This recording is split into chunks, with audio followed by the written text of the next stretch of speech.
Hello everyone, welcome back to my channel. So இன்றைக்கி வந்து பார்த்தீங்கன்னா, நம்ம வந்து சேத்தன் பரேக், அதுக்கப்புறம் வந்து ரோஹித் சல்கோகர்ங்கிறவங்க வந்து பார்த்தீங்கன்னா, ஒரு சிங்கப்பூர் பேஸ்டு ட்ரேடர். ஸோ இவங்கள தவிர்த்து ஒரு 22 என்டிட்டிஸ் எல்லாரையுமே என்ன பண்ணியிருக்காங்கன்னா, செபி வந்து பேன் பண்ணியிருக்காங்க. லைஃப் லாங் வந்து நீங்கள் வந்து Indian capital markets, Indian stock மார்க்கெட்டில் வந்து நீங்கள் வந்து பண்ண முடியாதுன்னு சொல்லிட்டு மொத்தமாக பேன் பண்ணிட்டாங்க. ஆல்ரெடி வந்து பார்த்தீங்கன்னா, சேத்தன் பரேக்கு 15 இயர்ஸ் வந்து பேன் பண்ணியிருந்தாங்க. 2001 ஸ்கேமில் வந்து இன்வால்வ் ஆயிருந்தாருன்னு சொல்லிட்டு. ஸோ முதல்ல இந்த ஃப்ரண்ட் ரன்னிங்னா என்ன? அதனால தான் வந்து பேன் பண்ணியிருக்காங்க. ஃபஸ்ட்டு இந்த ஃப்ரண்ட் ரன்னிங்னா என்ன? ஏன் ஃப்ரண்ட் ரன்னிங் வந்து தப்புன்னு சொல்கிறாங்க? அந்த டீட்டெயில்ஸ் எல்லாமே வந்து நம்ம இந்த வீடியோவில் பார்க்கலாம். வாங்க வீடியோக்குள்ளே போகலாம். ஸோ லாஸ்ட் இயர் வந்து பார்த்திங்கன்னா, செபி வந்து ஒரு இன்வெஸ்டிகேஷன் வந்து பண்ணிட்டு இருந்தாங்க. இந்த மாதிரி ஒரு யூஎஸ் பேஸ்டு ஒரு பிக் கிளைண்ட்னு சொல்லிட்டு பேர் வந்து ரிவீல் பண்ணல.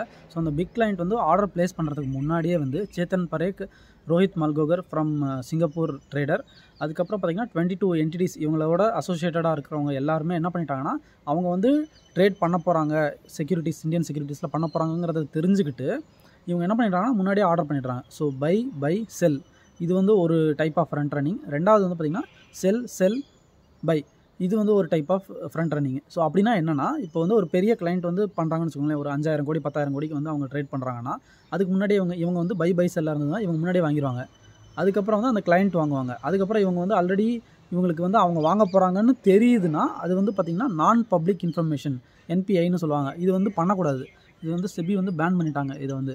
ஸோ இப்படி பண்ணிட்டாங்கன்னா என்ன ஆகும்னா, இப்போ அது வந்து ஒன்ஸ் வந்து அது ப்ரைஸ் ஏறினதுக்கப்புறம் இவங்க கிட்ட இருக்கிற ஷேர்ஸ் வந்து இவங்க வாங்கினதை வந்து விற்றுருவாங்க. ஸோ அப்போ வந்து அவங்களுக்கு ஒரு ப்ராஃபிட் கிடைக்கும். ஸோ இந்த மாதிரி என்ன பண்ணுறாங்க, விற்கிறதா இருந்தாலும் அப்படி தான். ஸோ இவங்க ஃபஸ்ட்டு வந்து என்ன பண்ணுவாங்க, ஷார்ட் செல் பண்ணிவிடுவாங்க. கீழே வந்து ப்ரைஸ், அதுக்கப்புறம் வந்து அந்த ட்ரேடர், அந்த யூஎஸ் கிளைண்ட் வந்து விற்றாங்கன்னா, பிக் கிளைண்ட் வந்து விற்றாங்கன்னா ப்ரைஸ் வந்து இன்னும் கீழே விழுவும். அதுக்கப்புறம் இவங்க வந்து அதை ஷார்ட் பண்ணதை வந்து ரெக்கவர் பண்ணிவிடுவாங்க. ஸோ அந்த ஷேர்ஸ் வந்து வாங்கிடுவாங்க. ஸோ அப்போ என்ன ஆகுது, விற்று அவங்க வந்து கீழே தான் வாங்குறாங்க. ஸோ அப்போ அடுத்து அப்பாகிறப்போ அவங்க விற்றுருவாங்க. ஸோ இந்த மாதிரி ப்ராஃபிட்டும் பண்ணுறாங்க. ஸோ இது மாதிரி பண்ணவே கூடாது. ஸோ நான் பப்ளிக் இன்ஃபர்மேஷன் வந்து யார் யூஸ் பண்ணி யார் பண்ணாலும் அது வந்து செபியை பொறுத்த வரைக்கும் அது வந்து தப்பு. ஸோ அதனால தான் வந்து அதை ஃப்ரண்ட் ரன்னிங்னு சொல்கிறாங்க. ஃப்ரண்ட் ரன்னிங்கிறது வந்து பார்த்திங்கன்னா, தனியாக ஒரு ஆளாக பண்ண முடியாது. ஒரு ப்ரைவேட் கம்பெனி இருக்குன்னா, ஒரு ப்ரைவேட் கம்பெனி இருந்தால் அவங்க என்ன வேணால் பண்ணிக்கலாம், அது பிரச்சனை இல்லை. ஒரு பப்ளிக்கில் நீங்கள் லிஸ்ட் பண்ணுறீங்கன்னா செபியோட கைட்லைன்ஸ் இருக்குது, அது எல்லாமே நீங்கள் ஃபாலோ பண்ணணும். ஸோ அப்படி ஃபாலோ பண்ணுறப்போ உங்களுக்கு வந்து மக்களுக்கு தெரியாமல் உங்களுக்கு ஒரு இன்ஃபர்மேஷன் இருக்குது, அதை வந்து நீங்கள் பயன்படுத்தி லாபம் அடையிறீங்கிற பட்சத்தில் அது வந்து தப்பான விஷயம் செபியை பொறுத்த வரைக்கும். ஸோ அதனால தான் வந்து என்ன பண்ணியிருக்காங்க, இது எப்படி கண்டுபிடிச்சாங்கன்னு பார்த்தீங்கன்னா, அவரோட சேத்தன் பரேக் அவங்க ஒய்ஃப் பேரில் வந்து ஒரு மொபைல் நம்பர் வச்சுருக்காரு. அந்த மொபைல் நம்பர்லேருந்து தான் ஆக்டிவிட்டி எல்லாமே நடந்திருக்குன்னு சொல்லிட்டு வந்து கண்டுபிடிச்சிருக்காங்க.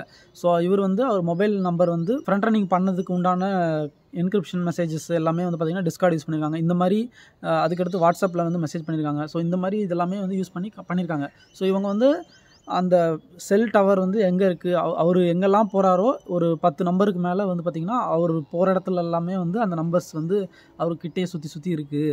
ஸோ இது எப்படி அப்படின்னு பார்க்குறப்போ, ஒன்றுனா வந்து தேடி பார்க்குறப்போ, பேக் ட்ரேஸ் பண்ணுறப்போ இவங்க நிறையா வந்து என்கிரிப்டட் மெசேஜஸும் சரி, வாட்ஸ்அப்லேயும் சரி, இந்த மாதிரி மெசேஜஸ் வந்து அனுப்பிச்சிருக்காங்க நடுவில். அதை வந்து இவங்க செல்ஃபோன் டவர்ஸ் வச்சு கண்டுபிடிச்சி இந்த நம்பர் உங்களுக்கு தானான்னு சொல்லிட்டு கண்டுபிடிச்சி அவங்க அக்யூஸ் பண்ணியிருக்காங்க. அவர் வந்து ஃபஸ்ட்டு எதுவும் சொல்லலை, அப்புறம் வந்து அவர் தான் சொல்லிட்டு ஒத்துக்கிட்டாரு.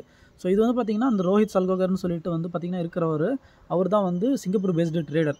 அவர் வந்து ஒத்துக்கிட்டார். இப்போ 90% ஆஃப் த ட்ரேட்ஸ் வந்து நான் வந்து இந்த பிக் கிளைண்ட்டோட இன்ஃபர்மேஷன் எனக்கு ஃபஸ்ட்டே தெரியும். அந்த இன்ஃபர்மேஷனை வந்து நான் வச்சுக்கிட்டு இந்தியன்லேயும் சரி, யூஎஸ்லேயும் சரி, இந்த மாதிரி இருக்கிற எல்லார்ட்டையும் பேசுவேன். கடைசியாக வந்து சேத்தன் பரேக்கிட்ட வந்தேன். அவர் வந்து சொன்னார் ஓகேன்னு சொல்லிட்டு நம்ம வந்து இந்த இது பிளான் பண்ணி பண்ணோம் அப்படிங்கிற மாதிரி அவர் ஒத்துக்கிட்டாரு. ஸோ அதே மாதிரி இவரும் வந்து மொபைல் நம்பர் வந்து என்னோட தான் ஒத்துக்கிட்டாரு. ஸோ இதை தவிர்த்து ஒரு 10 நம்பருக்கு மேலே வச்சுருக்காங்க. ஸோ இது எல்லாமே வந்து இந்த ஃப்ரண்ட் ரன்னிங் ஸ்கேமுக்கு வந்து சுற்றி இருக்குங்கிறனால மொத்தமாக எல்லாத்தையும் பேன் பண்ணிட்டாங்க. இது வந்து பார்த்திங்கன்னா கொல்கட்டா பேஸ்டு ஒரு ப்ரோக்கரை வந்து பேன் பண்ணிட்டாங்க. அதுக்கடுத்து வந்து பார்த்திங்கன்னா மோதிலால் ஆஸ்வால் இந்த மாதிரி இருக்கிற ப்ரோக்கர்ஸ்க்கு வந்து வார்னிங்ஸ் கொடுத்துருக்காங்க, ஸ்ட்ரிக்ட் கைட்லைன்ஸ் வந்து கொடுத்துருக்காங்க. இந்த மாதிரி இனிமேல் வந்து அதில் ஒன் ஆஃப் த அக்கௌண்ட் ஏதோ யூஸ் பண்ணியிருக்காங்க போல் இந்த ஃப்ரண்ட் ரன்னிங்க்கு, இது மாதிரி உங்கள் இதில் வரக்கூடாது, கரெக்டாக வந்து பார்த்துக்கோங்கன்னு சொல்லிட்டு அவங்களுக்கு இது பண்ணியிருக்காங்க. அதிகமாக வந்து பண்ணது பார்த்திங்கன்னா அந்த கொல்கட்டா பேஸ்டு ப்ரோக்கர் அவங்கள வந்து மொத்தமாக பேன் பண்ணிட்டாங்க. நீங்கள் இனிமேல் கேபிட்டல் மார்க்கெட்ஸ் வந்து வரக்கூடாதுன்னு சொல்லிட்டு. ஸோ ஃப்ரண்ட் ரன்னிங்கிறது நான் பப்ளிக் இன்ஃபர்மேஷனை யூஸ் பண்ணி நம்ம வந்து ஒரு லாபம் அடைஞ்சோன்னா அதுதான் வந்து ஃப்ரண்ட் ரன்னிங். அது வந்து செபியோட கைட்லைன்ஸ் படி அது வந்து தப்பு, ரூல்ஸ் படி. ஸோ அப்படி பண்ணோன்னா நம்மளை வந்து கேபிட்டல் மார்க்கெட்லேருந்து பேன் பண்ணிடுவாங்க. ஸோ இதை மட்டும் நீங்கள் வந்து புரிஞ்சுக்கணும். ஸோ இது எல்லாமே ஒரு கேஸ் ஸ்டடீஸ் மாதிரி தான். நம்ம எது சரின்னு தெரிஞ்சுக்கிறோமோ அது மாதிரி எது தப்பு அது பண்ணக்கூடாதுங்கிறதும் நம்ம தெரிஞ்சுக்கணும். ஸோ உங்களுக்கு இந்த வீடியோ பிடிச்சிருக்கா, இது எப்படி இன்ட்ரெஸ்டிங்காக இருந்ததா, எல்லாமே வந்து கமெண்ட் செக்ஷனில் மென்ஷன் பண்ணுங்கள். ஸோ இந்த வீடியோ பிடிச்சிருக்கு, புதுசாக ஏதாவது கற்றுக்கிட்டீங்கன்னு உங்களுக்கு தோணுச்சுன்னா லைக் பண்ணுங்கள். யாருக்கு இந்த வீடியோ யூஸ் ஆகணும்னு உங்களுக்கு தோணுதோ அவங்களுக்கு வந்து இந்த வீடியோ ஷேர் பண்ணுங்கள். நான் அந்த மாதிரி பேசுகிறேன், உங்களுக்கு பிடிச்சிருக்கு, இந்த மாதிரி வீடியோஸ் கண்டினியூஸாக நீங்கள் பார்க்கணும்னு நினச்சிங்கன்னா சப்ஸ்கிரைப் பண்ணிவிட்டு பெல் ஐக்கானில் வந்து ஆளுங்கிறத எனேபிள் பண்ணிக்கோங்க. ஸோ நாளைக்கு நான் உங்களுக்கு இன்னொரு நல்ல வீடியோவில் வந்து பார்க்குறேன். பாய்.